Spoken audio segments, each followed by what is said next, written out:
Students often ask me how many colleges to apply to, and usually what I work with when I work with my private clients is a 10 school package across the United States.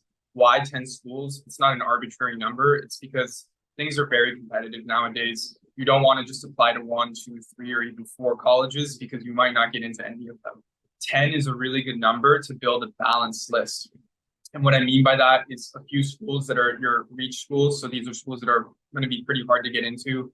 A few schools that are more target for you.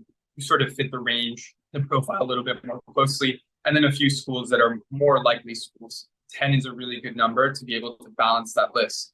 You can apply to more than 10 if you'd like, but many students find that it's overwhelming and not really necessary. When students start to tell me that they want to apply to 20 or 30 schools, I'm basically telling them that, it's going to be overwhelming and it's not really something that they need to do. So staying around 10 would be the advice that I would give.